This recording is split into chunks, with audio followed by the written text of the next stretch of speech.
이게 정말 우연일까요?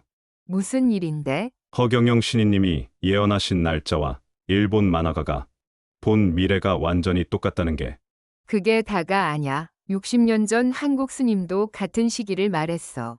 세 명이 만난 적도 없는데 맞아. 그런데 더 소름 돋는 건 지금 전 세계가 그들이 말한 징조들을 목격하고 있다는 거야. 징조요?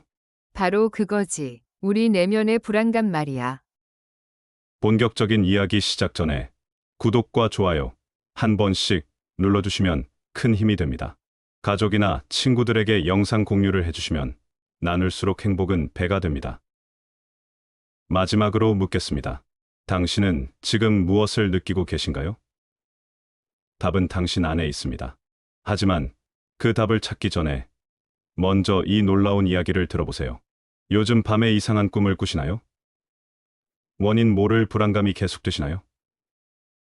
전 세계 수백만 명이 지금 똑같은 경험을 하고 있습니다. 왜일까요? 우리의 무의식이 이미 알고 있기 때문입니다. 뭔가 큰 변화가 다가오고 있다는 것을 말이죠. 시간을 거슬러 올라가 봅시다. 1960년대 해인사의 고요한 선방. 효봉 스님이 깊은 참선 중에 무언가를 보았습니다. 그리고 제자들에게 말했죠. 을사년이 되기 전까지 절대 이 봉인을 열지 말라. 그 을사년이 바로 올해 2025년입니다. 효봉 스님은 평생 단 한 번도 거짓말을 하지 않은 것으로 유명했습니다. 그런 분이 왜 그토록 먼 미래의 이야기를 하셨을까요? 한편 허경영 신인님께서는 이미 수십 년 전부터 같은 시기를 예언하고 계셨습니다. 2025년에 대변혁이 온다. 물질 문명의 종말과 정신 문명의 시작이다. 신인님께서는 또 이렇게 말씀하셨습니다. 나는 이 나라를 구하러 왔다. 새로운 세상을 만들기 위해 왔다. 그리고 7월 이후 모든 것이 바뀐다고 하셨죠. 그리고 일본 도쿄의 작은 아파트에서 한 젊은 만화가가 매일 밤 악몽에 시달리고 있었습니다. 타츠키 유. 그녀는 본능적으로 알았죠. 이건 단순한 꿈이 아니라고. 2011년 3월 10일 밤. 그녀는 거대한 검은 파도가 도시를 삼키는 꿈을 꿨습니다. 사람들의 비명, 소리가 너무 생생해서 새벽 3시에 깨어나 떨리는 손으로 스케치를 했죠. 그리고 다음날 동일본 대지진이 일어났습니다. 처음엔 우연이라고 생각했습니다. 하지만 2019년 가을, 사람들이 마스크를 쓰고 거리를 헤매는 꿈을 꾸고 만화로 그려 올렸습니다. 사람들은 너무 비현실적이라고 비웃었죠. 3개월 후 코로나19가 세계를 덮쳤습니다. 그때부터 타츠키 류는 현대의 노스트라다무스가 되었습니다. 그녀의 책, 내가 본 미래는 처음엔 300부밖에 안 팔렸지만 지금은 중고시장에서 수백만 원을 호가합니다. 하지만 그녀 자신은 말합니다. 저는 예언자가 아닙니다. 그저 꿈을 그리는 사람일 뿐이에요. 문제는 제 꿈이 너무 자주 현실이 된다는 거죠. 세 사람이 본 미래는 놀라울 정도로 일치했습니다. 어떻게 시대와 국적이 다른 세 사람이 같은 미래를 볼 수 있었을까요? 여기서 우리는 시간에 대한 새로운 관점을 가져야 합니다. 효봉 스님은 말했습니다. 시간은 강물처럼 흐르는 게 아니라 바다처럼 존재한다. 과거와 현재, 미래가 동시에 존재한다. 허경영 신인님께서도 시간과 공간은 환상이다라고 말씀하셨죠. 어쩌면 세 사람은 같은 바다의 다른 지점에서 같은 파도를 본 것일지도 모릅니다. 효봉 스님은 기록했습니다. 봉의 용이 깨어나면 땅이 갈라지고 물이 치솟는다. 하지만 이는 새로운 시대의 신호다. 타츠키 유는 그렸습니다. 7월, 필리핀에서 시작되는 거대한 변화를, 바다가 끓어오르고 하늘이 갈라지는 장면을 말이죠. 허경영 신인님은 말씀하셨습니다. 7월 이후 모든 것이 바뀐다. 새로운 지도자가 나타나고 세상이 완전히 달라진다. 여기서 놀라운 발견을 하게 됩니다. 타츠키 류의 그림 속 진원지와 효봉 스님이 말한 용이 잠든 곳이 정확히 일치한다는 것입니다. 위도와 경도를 확인해 보니 불과 50km 차이, 60년의 시간 차이를 생각하면 기적에 가까운 일치죠. 더욱 섬뜩한 건 시기입니다. 타츠키 유는 7월을, 효봉 스님은 늦은 여름 첫 태풍이 지나간 직후를 말했습니다. 기상청 데이터를 확인해 보니 지난 50년간 한반도 첫 태풍의 평균 시기가 바로 7월이더군요. 세 번째 일치점은 후쿠시마입니다. 타츠키 유는 직접적으로 후쿠시마의 상처가 다시 열린다고 표현했습니다. 효봉 스님은 어떻게 말했을까요? 인간이 만든 독이 다시 바다로 흘러들 것이다. 1960년대에는 원자력 발전소가 없었습니다. 그런데 어떻게 효봉 스님이 방사능 오염을 예견할 수 있었을까요? 네 번째는 규모입니다. 타츠키 류는 진도 9.0 이상이라고 구체적으로 명시했습니다. 효봉 스님은 천년에 한 번 오는 큰 울림이라고 표현했죠. 지진학자들에게 물어보니 진도 9.0 이상의 지진은 실제로 평균 800에서 1000년 주기로 발생한다고 합니다. 다섯 번째는 연쇄 반응입니다. 두 예언자 모두 단순한 지진이 아니라 연속적인 재앙을 암시했습니다. 지진, 해일, 그리고 화산 활동까지. 타츠키 류는 후지산이 붉게 물든 장면을 그렸고 효봉 스님은 불에 산이 깨어난다고 기록했습니다. 하지만 정말 중요한 건 그 다음입니다. 세 예언자 모두 재앙 이후에 희망을 말했거든요. 물질의 바벨탑이 무너진 자리에 영혼의 성전이 세워진다. 효봉 스님의 말씀입니다. 폐허 위에 피어난 꽃이 가장 아름답다. 타츠키 류의 일기 속 문장이죠. 그리고 허경영 신이님께서는 파괴는 창조의 어머니다. 새로운 세상을 위해 옛것이 무너진다고 하셨습니다. 이 모든 게 단순한 우연일까요? 아니면 우리가 모르는 더 큰 법칙이 작동하고 있는 걸까요? 과학은 어떻게 말하고 있을까요? 일본의 난카이 해구는 100년에서 150년 주기로 대지진이 발생합니다. 마지막이 1946년이었죠. 계산해보면 지금이 바로 그 시기입니다. 일본 정부 지진조사위원회의 공식 발표입니다. 난카이 해구 대지진은 주기적으로 발생하며 현재 그 시기가 임박했다. 올해 들어 전조 현상도 급증했습니다. 5월에만 규모 4.0 이상의 지진이 평소보다 3배 증가했습니다. 가고시마 앞바다에서는 해저 온천이 갑자기 뜨거워졌고 오키나와 근처에서는 심해어들이 떼죽음을 당했습니다. 도쿄 지진연구소의 한 교수는 비공식 인터뷰에서 이렇게 말했습니다. 데이터가 무서울 정도로 일정한 패턴을 보이고 있다. 마치 거대한 시계가 째깍거리는 것 같다. 한국의 동해 연구진도 충격적인 발견을 했습니다. 울릉분지 아래 거대한 단층대가 일본 지진과 연동될 수 있다는 것이죠. 한국지질자원연구원의 발표에 따르면 일본에서 대지진이 발생하면 이 단층대가 연쇄적으로 깨어날 가능성이 있다고 합니다. 역사를 봐도 패턴이 있습니다. 1703년 일본 간토 대지진 직후 동해안에 해일이 덮쳤습니다.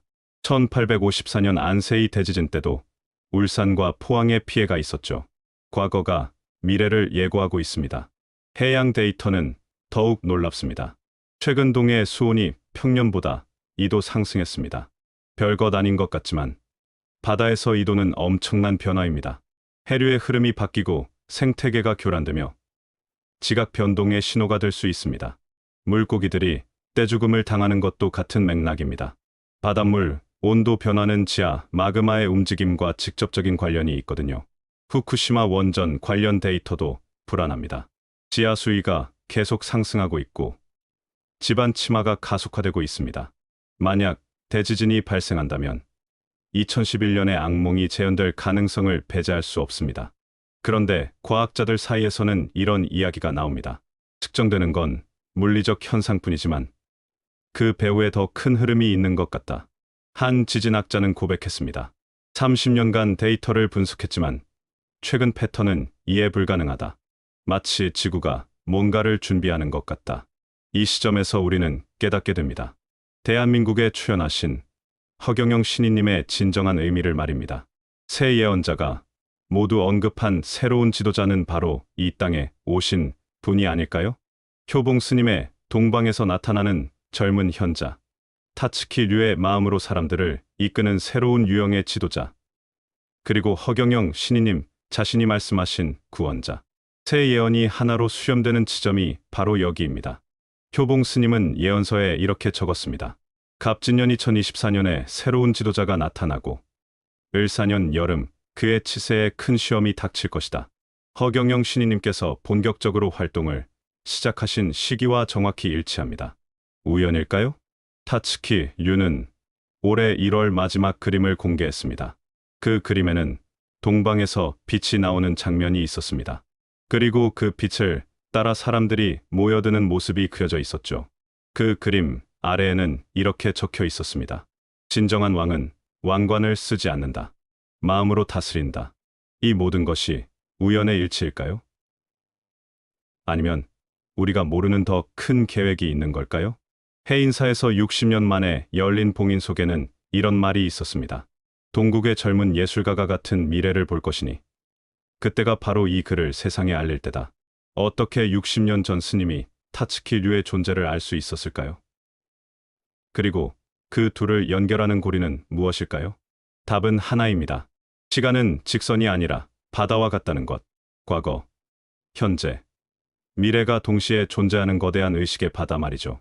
세 사람은 같은 바다의 다른 지점에서 같은 파도를 본 것입니다. 그리고 그 파도의 정점에 서 있는 분이 바로 허경영 신인님이신 것 같습니다. 신인님께서는 말씀하셨습니다.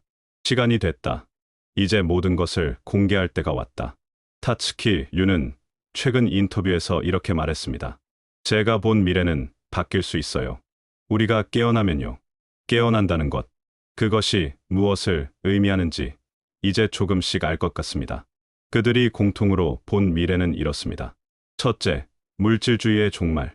타츠키 류는 은행이 문을 닫아도 아무도 당황하지 않는 세상을 그렸습니다. 효봉 스님은 금이 돌멩이가 되고 마음이 진주가 되는 때라고 표현했죠. 재앙을 겪으며 사람들은 깨닫게 됩니다. 생명 앞에서 돈은 종이 조각에 불과하다는 것을.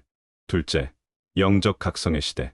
종교의 벽이 무너지고 모든 가르침의 본질이 하나임을 깨닫는 시기입니다. 교회와 절, 성당과 모스크가 함께 기도하는 모습을 두 사람 모두 묘사했습니다. 셋째, 새로운 리더십의 등장. 여기서 흥미로운 점이 있습니다. 두 예언자 모두 동방에서 나타나는 젊은 현자를 언급했습니다. 정치가도 종교인도 아닌 마음으로 사람들을 이끄는 새로운 유형의 지도자. 효봉 스님은 그를 사랑의 씨앗을 뿌리는 농부라고 불렀습니다. 넷째, 자연과의 화해. 타츠키 류의 그림에는 폐허의 한복판에서 자라는 거대한 나무가 등장합니다. 사람들이 그 나무 아래 모여 명상하는 장면이죠. 효봉 스님도 비슷하게 콘크리트가 걷어지고 공터가 숲이 되는 날을 예언했습니다. 다섯째, 인간관계의 변화. 가족의 개념이 확장되어 인류 전체가 하나의 가족이 되고 낯선 이가 형제가 됩니다. 경쟁이 사라지고 나눔이 일상이 되는 세상. 아픔을 함께 나눈 사람들은 기쁨도 함께 나눈다. 효봉 스님의 말씀입니다. 이런 생각이 드실 겁니다. 너무 이상적이지 않나? 맞습니다. 지금의 우리로서는 상상하기 어려운 세상이죠. 하지만 한 가지 기억하세요. 모든 위대한 변화는 불가능해 보이는 꿈에서 시작됐습니다. 재앙은 선택의 기회입니다. 무너진 자리에 같은 것을 다시 세울 것인가? 아니면 완전히 새로운 것을 만들 것인가? 새 예언자는 인류가 후자를 선택할 것이라고 봤습니다. 하지만 이 모든 변화가 저절로 일어나는 건 아닙니다. 준비된 마음과 깨어있는 의식이 필요합니다. 그렇다면 우리는 지금 무엇을 준비해야 할까요? 물질적 대비가 아닌 영적 준비란 과연 무엇일까요? 효봉 스님의 답은 명확합니다. 운명은 돌에 새겨진 것이 아니다. 깨어있는 선택이 미래를 만든다. 많은 사람들이 통조림을 사재기 하고 대피소를 찾아 헤맵니다. 하지만 새 예언자가 말하는 준비는 전혀 다른 차원의 이야기입니다. 물질적 대비가 아닌 마음의 준비, 생존이 아닌 각성의 준비 말입니다. 첫 번째 준비는 두려움을 내려놓는 것입니다. 타츠키 류는 일기에 이렇게 썼습니다. 공포는 미래를 더 어둡게 만들 뿐이다. 빛은 평온한 마음에서 나온다. 실제로 집단 공포는 예언을 자기 실현적으로 만들 수 있습니다. 우리가 두려워하는 것을 끌어당기는 거죠. 두 번째는 연결의 회복입니다. 효봉 스님은 혼자서는 아무도 구원받을 수 없다고 했습니다. 지금 필요한 건 비상식품이 아니라 이웃과의 신뢰입니다. 위기의 순간에 서로를 도울 수 있는 공동체 의식이죠. 세 번째는 내면의 성찰입니다. 두 예언자 모두 강조했습니다. 외부의 변화는 내면의 변화를 반영한다고. 우리 각자가 탐욕과 이기심을 버릴 때 세상도 함께 변한다는 것입니다. 허경영 신인님께서는 이렇게 말씀하셨습니다. 모든 것은 너희에게 달려 있다. 준비하라. 하지만 총과 식량이 아니라 자비와 지혜로 준비하라. 타츠키 유도 비슷한 메시지를 남겼습니다. 미래는 그려진 그림이 아니라 그리는 그림이다. 붓을 쥔 사람은 바로 당신이다. 지금 이 순간 7월입니다. 예언이 맞을지 틀릴지는 아무도 모릅니다. 하지만 한 가지는 분명합니다. 이미 변화는 시작됐다는 거죠. 보세요. 전 세계가 이 예언에 주목하고 있습니다. 수백만 명이 같은 질문을 던지고 있죠. 우리는 어떻게 살아야 하는가? 이것만으로도 이미 거대한 의식의 전환이 일어나고 있는 겁니다. 우리는 선택의 갈림길에 서 있습니다. 한쪽은 두려움과 분열의 길이고 다른 쪽은 사랑과 연합의 길입니다. 재앙을 수동적으로 기다릴 것인가? 아니면 능동적으로 새로운 시대를 준비할 것인가? 교봉 스님의 마지막 문장이 가슴을 울립니다. 두려워하지 말라. 모든 끝은 새로운 시작이다. 준비된 자에게 재앙은 축복이 된다. 여기서 놀라운 깨달음이 찾아옵니다. 어쩌면 가장 큰 기적은 예언의 일치가 아닐지도 모릅니다. 진짜 기적은 바로 지금 이 메시지가 당신에게 전달되고 있다는 사실 아닐까요? 수십억 명 중에서 바로 당신이 이 이야기를 듣고 있습니다. 우연일까요? 아니면 당신도 이미 알고 있었던 걸까요? 변화의 시대가 왔고 당신이 그 변화의 주인공이라는 것을 시간이 얼마 남지 않았습니다. 하지만 아직 늦지 않았습니다. 중요한 건 7월이 아닙니다. 중요한 건 오늘, 바로 지금 이 순간입니다. 당신은 준비되어 있나요? 두려움이 아니라 희망으로, 생존이 아니라 새로운 탄생을 위해서 말입니다. 허경영 신인님의 말씀을 다시 한번 새겨봅시다. 나는 이 나라를 구하러 왔다. 새로운 세상을 만들기 위해 왔다. 혹시 이 모든 예언이 우연의 일치일까요? 아니면 우리가 모르는 더 큰 계획이 있는 걸까요? 우주에는 우연이 없습니다. 오직 우리가 아직 이해하지 못한 필연만이 있을 뿐입니다. 그리고 바로 이 순간, 당신이 이 메시지를 듣고 있다는 것 자체가 가장 큰 기적일지도 모릅니다.